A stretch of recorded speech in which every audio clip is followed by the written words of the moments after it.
run to the hill, run to the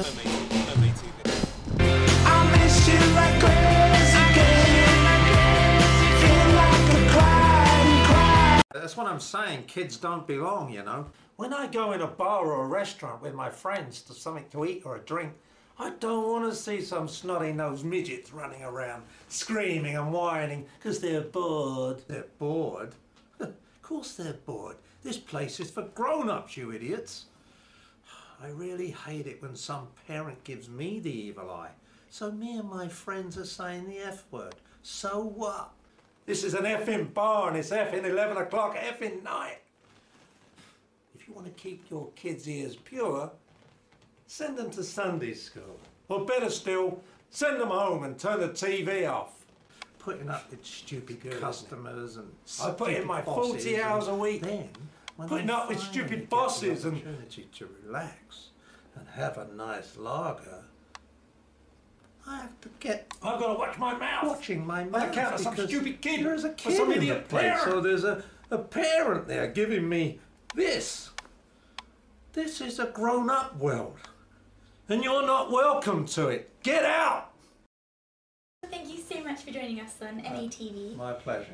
We were just wondering if you could just tell us your name and like a little bit about yourself. Okay, yeah, my name's Ray Bull. I'm acting presently, but I've had a multitude of other positions in my life, and I do mean a multitude. Yeah, we got a little bit of information about you, and I think one of the jobs we were told you had, it was a spaceship salesman? Space salesman, not spaceship. When I first left school, I wanted to act. It wasn't easy to get into places like RADA and things like that. It was a closed shop. Very competitive. And also I had a mother who was always saying to me, acting? They're always out of work. And when I worked at the BBC, I worked there for 4 years. I was a member of the studio amateur dramatic group. It's taken all these years to come round before I actually give it another shot. Can you give us some more information on maybe a few of the other jobs? Yeah, well, I worked for the Queen's trainer in horse racing. Dick Hearn, I worked on a stud before that. I've worked in the stock exchange. I've worked in a chocolate factory. I've worked down the drains and sewers. Oh, what was that like? Awful. I miss you like crazy again. Feel like a cry. And one final question, what does community mean to you? Community? Yeah. What community? That is one thing that I remember as a kid. We lived in what we called a pan, an estate, like it's a sink estate, but it was little houses. Okay. And the kids played out the front, played football on the green. We all went off on our adventures, like into the woods, like Tarzans and things like that. You know, that isn't there anymore. But for some reason, it's gone. I think community's dying in this country because you close your door now and you don't know who lives next door.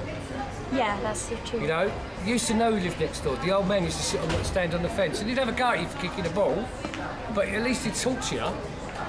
Now that doesn't happen. It's all fragmented. It's like, I lived in Kensington for nearly 10 years. I don't know who lived next door to me. Oh! I was getting no, she was spoiling it. Welcome to my city. It's where the young hearts bled. It's where bad boys kick up a noise up inside each other. Entire communities raised in concrete boxes. Ambitions and creative energies frustrated and denied. Whole families destroyed by faceless bureaucrats who promised they were building them nirvana in the sky. All they got was a front door painted in sunshine yellow and a letterbox in polished bromo brass. And at night the corridors become a no man's land, overrun by ponces, pimps and crackling guitars. They call it Brixton. Wow, thank you so much for sharing that with MATV, that was awesome. Absolutely. Thank you for your time.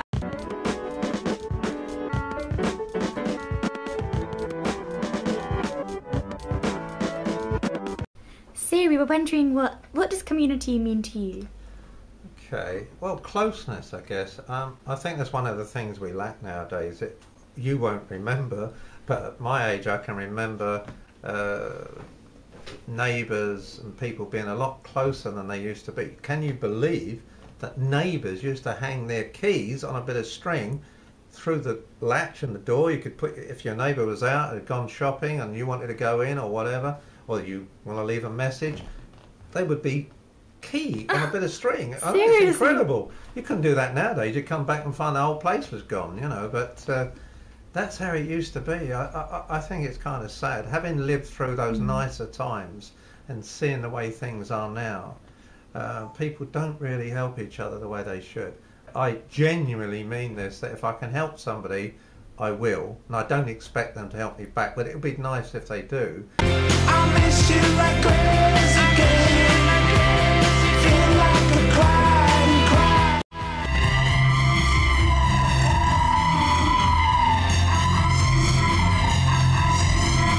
I'm Tashi Jackson. I'm an actress, I'm a recording artist, TV presenter, dancer, pianist. So I do a wide range of things. A lot of acting in film. I've just played a very small role in Harry Potter, It's a Wonderful Afterlife and The Prince of Persia. And it was all set back in time. It was an incredible set, filmed at Pinewood Studios. So it was a really amazing, amazing experience. Yeah, I'm in Harry Potter and the Deathly Hallows, so the next one just about to come out in the cinemas. Wow. And yeah, that was incredible because I actually knew Emma Watson from before. She was just a friend from Oxford. We grew up in Oxford. And working alongside Daniel Radcliffe and some of the other actors, and it was just incredible, the most amazing experience. And you actually feel like magic's happening. You're there and it's like, oh my God, am I actually in this? And yeah, I was Vila in it. So my inspiration started when I was young. I was always, as a kid, you know, my mum was doing videos at home with me, you know, growing up, you know, as you do. She was always filming me. I was like, oh, it's the camera, it's the camera. So yeah, you know, getting rid of all the rubbish. And you know, just getting this place sorted out. So it'd be lots of washing clothes. I've got to mop the floor, which is going to be annoying, but I've got to do it. And again, I won't lie to you, it's quite a cathartic experience. So people consider cleaning to be just a bad thing. You know, it's not a manly thing. It's not very macho. But for me, it's quite cathartic. I enjoy it, and it certainly shows that I'm not someone who's too big to do a bit of cleaning. And you know, women love that. They love that about a guy. I mean, you can still be a cool dude, but they love it a guy that's not worried about, you know, if he seems too uncool or if he seems, you know, immature or whatever. I don't know what they think, but they do have these ideas that, you know, guys who clean up are pretty cool, and guys that don't are pretty childish. And I was inspired by some of the most amazing actors out there now, and you know, you've got some incredible people out there who, you know, you aspire to be and you aspire to work alongside one day.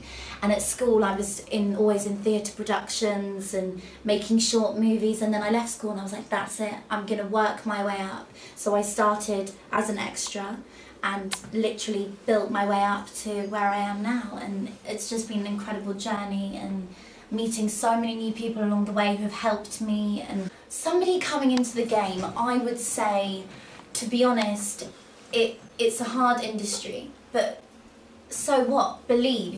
But you have to have that determination. It's determination, a bit of luck, and pursuing it and not giving up, because when you give up, success was only just around the corner. Wow. So you should fight. I love that fighting talk. Okay, let's change a bit of tack now. What does community mean to you? Community to me means not just where you are, not just your area. Community to me means everything, means everyone around you, in your radar, anyone who aspires or likes your work, or, you know, as a person, you may not be in this industry, but you might want something, you might want to change in your life. People around you can help you. That's what a community is. A community is there to help you. A community is a fun environment, sometimes tough environment. Community is people who are out there who could also help you. If in your local community, for example, if you put the word local in, you know, you've got things like clubs you can go to, and you've got events you can go to, or in your local community you can go out to a club that you like, just to get away from some of the bad things that go on in the world. Run to the hill, run to the... 'Cause one by